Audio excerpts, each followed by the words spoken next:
నేను చెప్తున్నా కదమ్మా,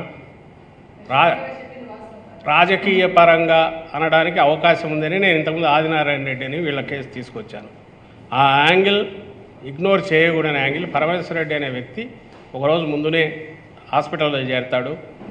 ఆ రోజు నైట్ మర్డర్ జరిగినప్పుడు అతని ఫోను భార్య దగ్గర ఉంటుంది. అదే యాక్టివ్. 3 ఒకే టైంలో సునీల్ యాదవ్ది, గంగిరెడ్డిది, అది యాక్టివ్ ఉంటాయని సిట్టు వాటిలో కూడా వచ్చినట్టు పేపర్లలో వచ్చింది.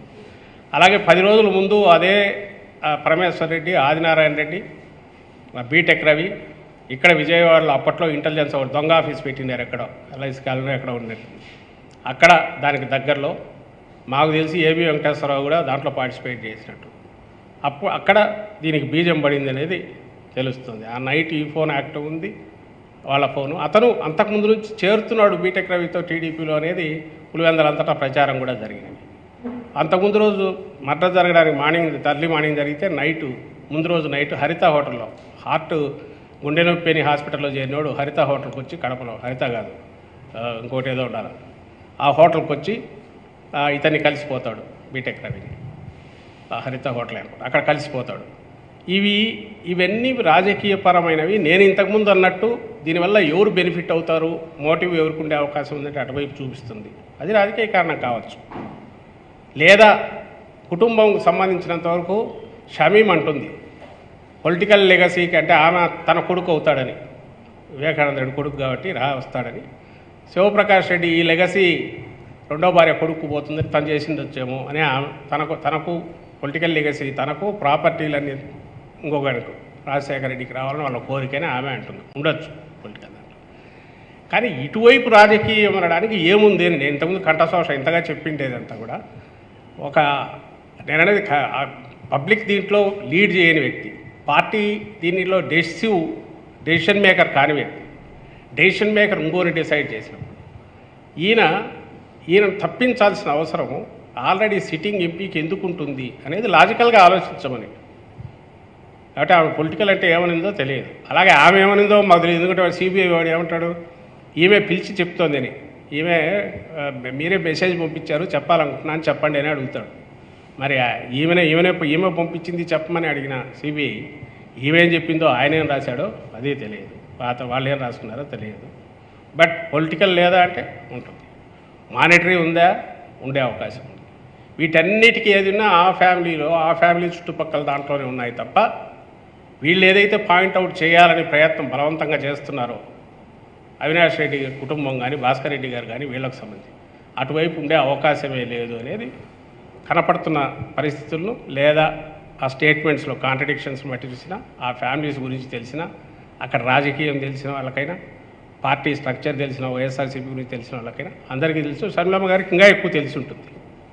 ఇంకొక విషయం చెప్పండి, మీరు ఇందాక మాట్లాడుతూ సిబిఐ ఒక ఇన్ఫ్లుయెన్స్ తోటి ఒక కోణంలోనే విచారణ చేస్తుందని అయితే చూడాల్సిన అనేక కోణాలు కూడా మీరు చెప్పారు.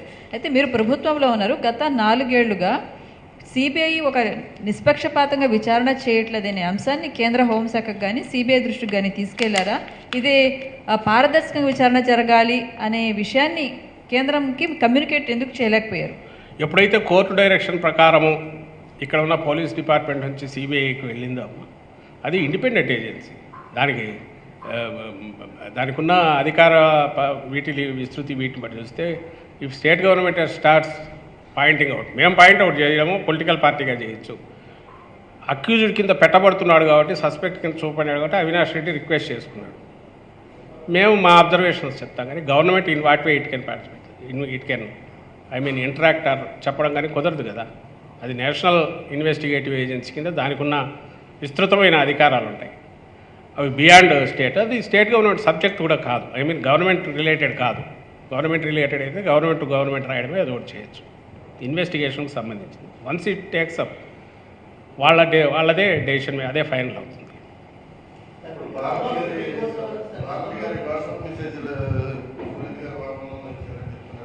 ఏమండి అదే నేను చెప్పాను కదా, ఇప్పుడు అంటే అక్కడ నేను ఉన్నానన్నారు కాబట్టి నేను చెప్తున్నాను. భారతి గారు సంబంధించినంత వరకు ఆమె వచ్చే టైంకి నేను వచ్చానని భారతమ్మ రామకృష్ణారెడ్డి, ఈయన సజ్జల రామకృష్ణారెడ్డి గారు ఒక టచ్లో ఉండని చెప్పారని, ఇదంతా పూర్తి అబద్ధం అని ఎట్లా చెప్పగలుగుతున్నానంటే నేను లేను కాబట్టి అక్కడ నేను లేను కాబట్టి భారతమ్మ వాళ్ళు పోయింటే ఇంట్లో ఆఫ్టర్ ఆయన ఇంటి పెద్ద అత్యంత కిరాతకంగా మర్డర్ అయిన తర్వాత వాళ్ళు ఊరి నుంచి వచ్చినాక పోయిండొచ్చు. నేను చూసాను, నా దాంట్లో మెసేజ్లు ఉన్నాయి సునీతమ్మవి. ఆమె ఏదన్నా వాటికి సంబంధించినంత వరకు నేను ఇంతకుముందు అన్నట్టు పార్టీ పెద్ద ఆయన, పార్టీకి సంబంధించిన సీనియర్ నాయకుడు, ఫ్యామిలీలో పెద్ద ఆయన చనిపోయాక అందరం అండగానే ఉంటాం. అవతల వాళ్ళు క్యారెక్టర్ అసోసియేషన్ చేస్తున్నారన్నప్పుడు దాన్ని డిఫెండ్ చేసే ప్రయత్నంలో ఖచ్చితంగా మాట్లాడండి, ఇట్లా చేయాలమ్మా అని అనుకుంటాం. ఆమె అప్రోచ్ అయి ఉంటుంది, లేదా పోలీస్ స్టేషన్కి వెళ్ళాలన్నా ఎవరన్నా ఉంటే ఎవరన్నా పంపించింటాం. ఇవన్నీ జరగకుండా ఎందుకుంటాయి? చంద్రబాబు నాయుడు ఇంట్లో జరగవా, రామోజీరావు ఇంట్లో జరగవా, లేకపోతే రాధాకృష్ణ ఇంట్లో జరగవా? వాళ్ళు వ్యక్తులు, వాళ్ళ దగ్గరే జరుగుతాయి. బాలకృష్ణ ఇంట్లో జరిగితే చంద్రబాబు నాయుడు పట్టించుకోడా? ఇవి మామూలుగా జరిగేవి. వాటిని అందులో అసహజమైంది ఏమీ లేదు. ఈరోజు చెప్పడంలో నాకు అనిపిస్తున్నది ఏంటంటే, ఆ రోజు ఏదైతే సునీతమ్మ మాట్లాడిన మాటలన్నీ తూచి అని చెప్పడం కోసం అవి నేను వేరే దీనివల్ల ఆ రోజు అట్లన్నాను అని చెప్పడం కోసం ఇది తీసుకొచ్చింది అని అనిపిస్తుంది. అందులో ఏదైనా కాంటాక్ట్ ఒకవేళ ఫోన్ నంబర్ ఉంటే ఆ నంబర్లను చూపించి దీని చుట్టూ అది వెళ్ళారేమో అని నాకు అనిపిస్తుంది. ఇప్పుడు సునీతారెడ్డి విజయమ్మ గారి పేరు కానీ, భారతమ్మ గారి పేరు కానీ, లేదంటే అవినాష్ రెడ్డి గారి పేరు కానీ, మీ పేరు కానీ, ఇంతమంది పేర్లు చెప్పడం వల్ల ఆవిడకి వచ్చే ఉపయోగం ఏముంటుంది సార్? ఏం ఉపయోగం కావాలి? నేరుగా కుట్ర జరిగింది, ఇక్కడ నుంచి జరుగుతుంది చెప్పడం ఉద్దేశం ఉంటుంది. అంతకుమించి ఏం కనపడట్లా నాకు వేరే అయితే. అది ఇప్పుడు ప్లస్ దానికి water allowance does it have. ఆ రోజు ఎవరెవరు వచ్చారు, ఎందుకు వచ్చారు, ఏం చేశారని అది ఏ రకంగా దానికి సంబంధం ఉంటుంది అంటే ఏదో ఎక్స్పెక్ట్ చేస్తున్నారు. దీనికి ఇంకో దానికి ఏదో లింక్ చేయాలని చూస్తున్నారు. చెప్పారు కదా, అక్కడ ఏదో డాట్ పెట్టి ఈ డాట్ నుంచి దానికి ఎట్ట కలపాలనేది ప్రయత్నం జరిగే దాంట్లో భాగంగా సిబిఐ కూడా నేను అనుకున్నా. వెనక ఎవరు ఉన్నారు, ఎందుకు చేస్తున్నారు కూడా అర్థం కావట్లేదు. ఎక్కడో ఫస్ట్ మొదలు పెట్టిందని ఒకదానికి కవర్ చేసుకోవడానికి ఇంకా తప్పటడుగులు వేసుకుంటూ వస్తున్నారని నేను భావిస్తున్నాను. సిబిఐకి సంబంధించినంతవరకు రామ్ సింగ్ అనే వ్యక్తి ఎప్పుడైతే అడుగు పెట్టాడో అతను పోయినప్పటికీ టీం అయితే అలాగే ఉంది. ప్లస్ అతను ఫౌండేషన్ వేసి ఏ దారిలో అయితే పోతున్నాయో దానిలోంచి వీళ్ళు వేరే రకంగా చేయడం కూడా ఒక్కసారి ఓటర్స్ ఇస్తే ఆర్గనైజేషన్ ప్రతిష్టకు భంగం అని అనుకున్నారో తెలియదు. ఏ కారణమో మాకు తెలియదు, ఎందుకు చేస్తున్నారో తెలియదు. బట్ ఇది కనపడుతున్నది. ఏ రోజు కూడా ఈ డైమెన్షన్ చూడొద్దని ఎవరు అన్నట్లా. If you have doubt political దీనికి అంటే ఏం చేయాలి? ఎమ్మెల్సీ ఎన్నికల్లో ఈయన చేయలేదా కావాల్సిన ఆధారాలు మీడియా ఎప్పుడు రిపోర్ట్స్ చూస్తారు. అప్పటికి తెలియదు కదా 2 ఏళ్ల తర్వాత ఈయన మర్డర్ అవుతాడని. ఆ రోజు జ్యోతితో సహా అన్నింటిలో వార్తలు వచ్చింటాయిగా, ఎవరు క్యాంపులు ఎట్లా మెయింటైన్ చేసినారు, ఏం చేసినారని అపోహలు వచ్చింటాయి. ఇదిగో ఇక్కడ ఎవరినో అమ్ముతున్నారని ఆ వైపు నుంచి మా వాళ్ళు ఎవరు తీసుకోవడానికి ప్రయత్నం చేస్తున్నారని వచ్చిండొచ్చు. ఇవన్నీ రన్నింగ్ కామెంటరీ లాగా ఉంటాయి. లేదా 19 దీనికి సంబంధించినంత ఆ రోజు అవినాష్ అతను ముందు నుంచి చెప్తుంది, మైదుకూరులో ఆ రోజు పద్దన కూడా తిరిగారు రఘురామరెడ్డి, ఈయన వివేకానంద రెడ్డి గారు కలిసి ఎమ్మెల్యేకి ఈయనకు వేయండి, ఎంపీకి అవినాష్ రెడ్డికి వేయాలని అందరికీ పాదయాత్రలాగా చేసి అందరికి చెప్పి వచ్చారు. ఆ రాత్రి కూడా అల్లె ప్రభావితం అని మాట్లాడారు. ఇవన్నీ అయినాక విచిత్రంగా ఇప్పుడు పెట్టిన దాంట్లో కూడా శివచంద్రారెడ్డి ఒక పేరు వస్తుంది. ఈయన వివేకానంద రెడ్డి గారు వెళ్ళి చెప్పారట, ఇక్కడ ఎవరు ఉండరు, నేనే ఉంటాను, డోంట్ వరీ, నువ్వు ఫోన్ అవద్దు, నేను చూసుకుంటాను నిన్నని. ఇక దానికి ఏమన్నా ఇది ఉంటుందా? ఒకవేళ ఎవరన్నా అంటే సిబిఐ ఎట్లెట్టరా మరి ఇట్లా ఇది ఉంది కదా అని చూపాలిగా. ఇంకా దీనికి వ్యక్తులు ఎందుకు, అదే రాసుకోవచ్చుగా, ఏది కావాలో స్క్రిప్ట్ మొత్తం రాసుకొని ఎక్కడెక్కడ ఎవరు నిరికించాలో పెట్టేసేయచ్చుగా. సో ఇదంతా ఒక మీడియా దానికి కావాల్సినది వాళ్ళకు ఆ రోజుకి ఈరోజు జరిగితే చాలు, ఈ వారం రోజులు దీని మీద నడపాలి, దానికి అవసరమైన సలహా ఇవ్వాలి. దానికి ఎక్కడెక్కడ ఎవరు అందుబాటులో ఉంటే వాళ్ళని మిస్లీడ్ చేయడమో, లేక ఇంకో రకంగా చేయడమో, ల్యూర్ చేయడమో, లేకపోతే వాళ్ళకి ఏదన్నా ఇటువైపు ప్రెజరైజ్ చేయడానికి దీన్ని ఉపయోగపడుతుందంటే అలాంటి వాళ్ళని దగ్గరికి తీయడము, తీసి వాళ్ళతో చెప్పించుకోవడము, అవి చేస్తూ వస్తున్నారని అనిపిస్తుంది.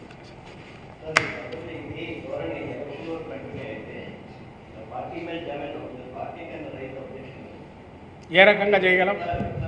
ఇప్పుడు ఇదే మీ ద్వారా చేసేది. వాళ్ళైతే పబ్లిక్ దీంట్లోకి ఏదైతే విషయం అంతా చిమ్ముతున్నారో దాన్ని కౌంటర్ చేయడానికి ఆలోచించమని పబ్లిక్ను, మేధావులను, విఘ్నులను అందరినీ విజ్ఞప్తి చేస్తున్నాం. మేము చేయగలిగేది ఏంటంటే ఆ కాంట్రడిక్షన్స్ అనేది చేసి పబ్లిష్ చేసి అందరికి పంపడము వాటన్నిటినీ, లేదా మీరు ఎవరన్నా దయదలిచి నిష్పాక్షికంగా మొత్తం దాంట్లోకి పోయి అవును నిజమే కాంట్రడిక్షన్స్ ఉన్నాయని అవి చెప్తే థర్డ్ పార్టీ వ్యాలిడేషన్ లాగా ఇది వీళ్ళు చెప్పారు చూడని చెప్పి ఇవి చేయడం మించి ఏం చేయగలం? అట్లా దట్స్ ఇండిపెండెంట్ ఇన్వెస్టిగేషన్ ఏజెన్సీ.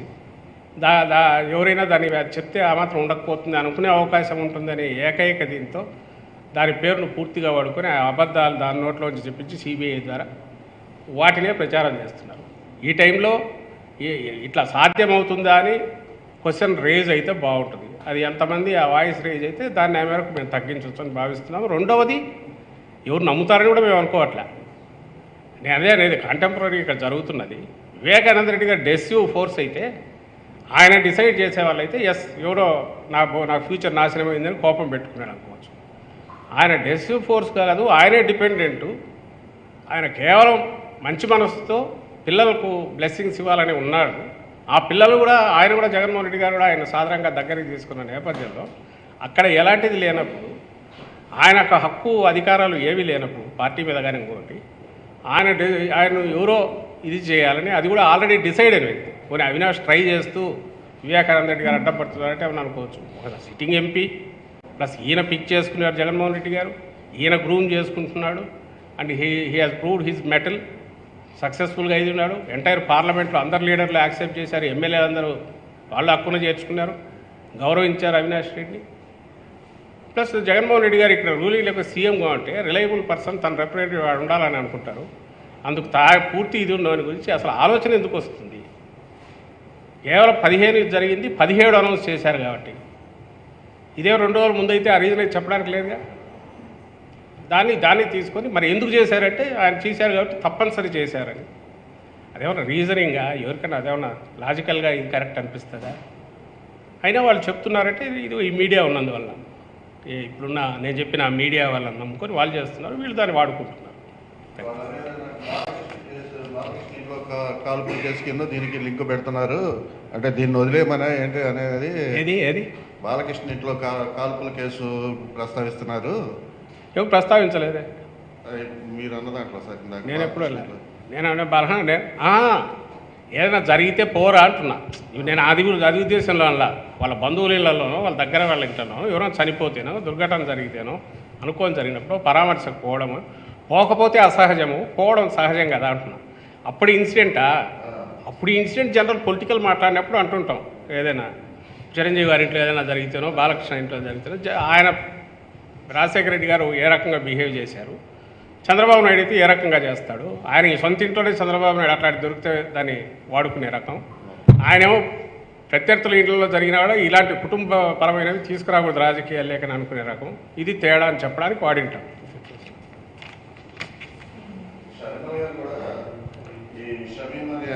అని తీసుకొచ్చి క్యారెక్టర్ అసాసినేషన్ చేస్తున్నారు చిన్న అన్నని అని చెప్పి శర్మల గారు కూడా అదే ఆ క్యారెక్టర్ అసాసినేషన్ చేసింది అప్పుడు ఆంధ్రజ్యోతి వాళ్ళు మొదలు పెట్టింది ఒకటి.